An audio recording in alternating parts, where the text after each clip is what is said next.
Hi everyone, I'm back to share with you a word from March last year. The Lord has stressed that this is very important that I share this now.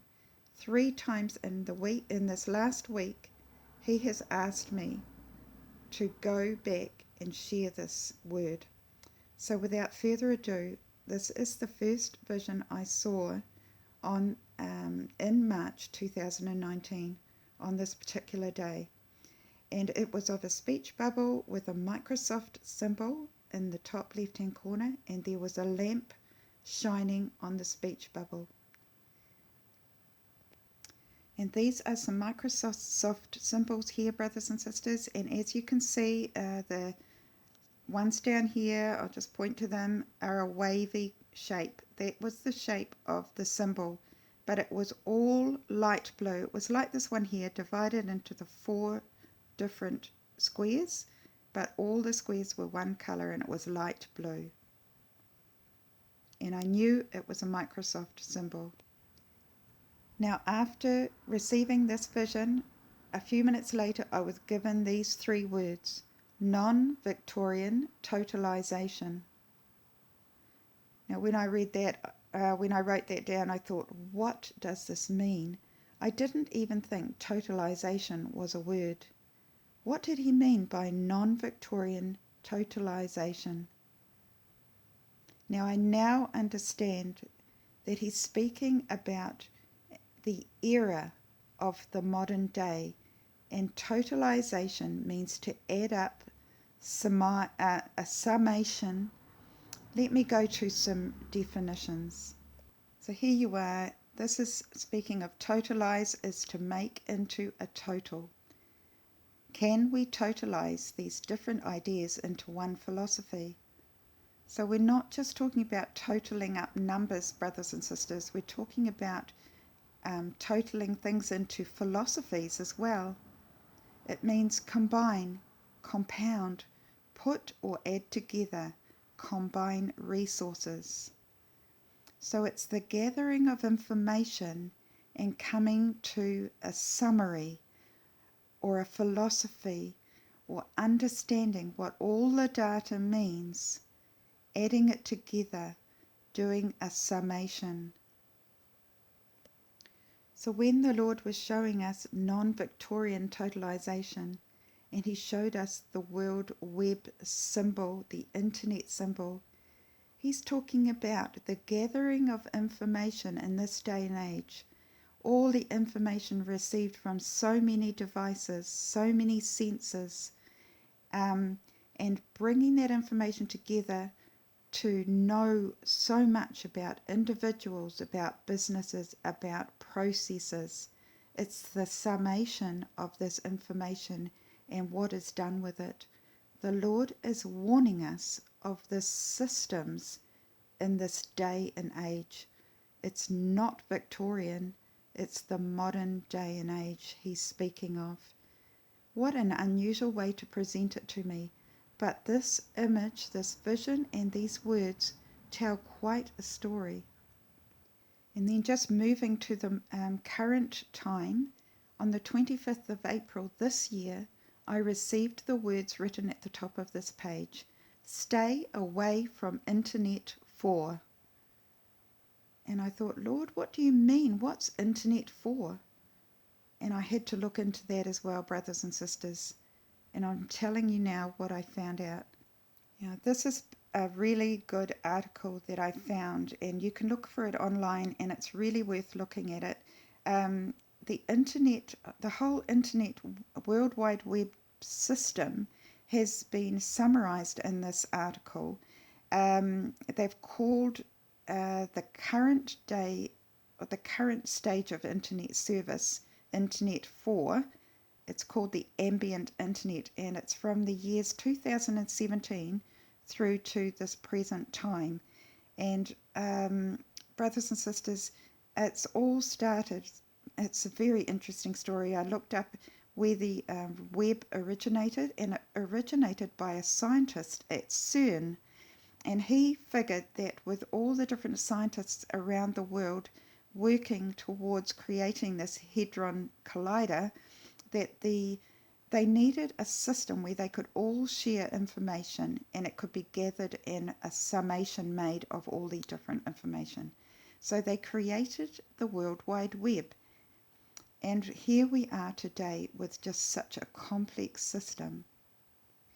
But this article covers Internet 2, which is the rise of the web from 1995 to the mid-2010s. And then it goes on to Internet 3. And as you can see here, Internet 3 is the mobile phone Internet, 2008 and onwards. And Internet 4, as I said before, is the Ambient Internet. And I'm just going to read a couple of paragraphs here. So it says, with modern devices now representing a majority of Internet traffic, the Ambient Internet is taking historical information based on where your device has been and combining that with information that is coming off nearby sensors, e.g. location sensors, smart home components, and layering in artificial intelligence to drive new experiences that can be embedded into existing devices. Doesn't that sound so much like the totalization, the gathering of information from all sorts of devices, components and sensors, and even artificial intelligence? And further on, this paragraph was interesting too. The Ambient Internet, or Internet 4, takes historical data gathered through your interactions with multiple touch points, e.g. lights, cars, speakers, chat boxes, and merges it with contextual information gathered through sensors you may be either wearing or see installed where you are, and uses artificial intelligence to establish guesses as to what you are most likely to need. Brothers and sisters, this information gathering and summation of the information is dangerous. That is what the Lord is saying. He's telling us to beware of these systems of the World Wide Web and the Internet and the sheer amount of information gathered and how it can be used for and against us.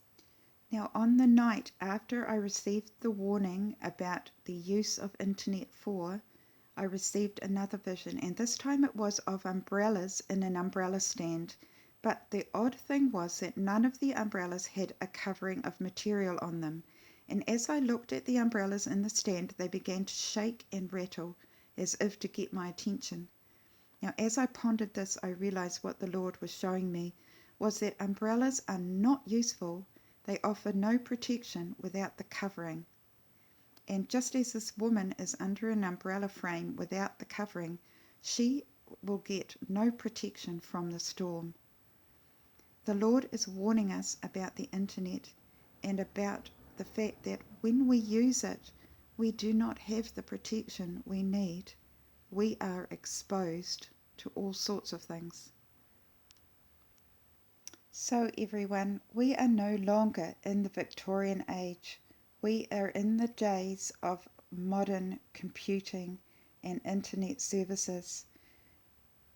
Things have changed. How they have changed. When was the Victorian era?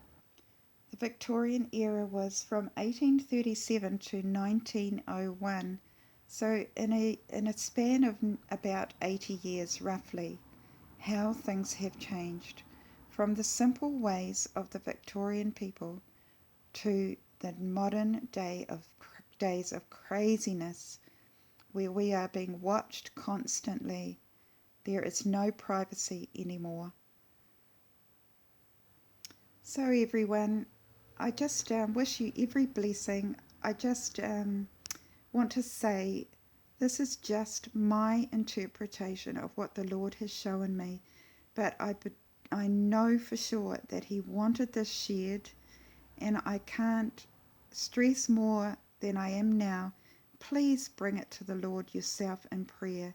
Ask for guidance from the Holy Spirit as to how you should use your devices and which web browsers you should use, and whether you should be joining groups such as Facebook and Messenger and all these other things. Brothers and sisters, I'm not telling you what to do. I don't know for sure. But I do know the Lord has allowed me to continue to put videos up. For a while there, I wasn't even sure whether I should do that. But just beware, be careful, and seek the Lord. I bring this to you now with the best of intentions, just asking you to be careful. Bye for now.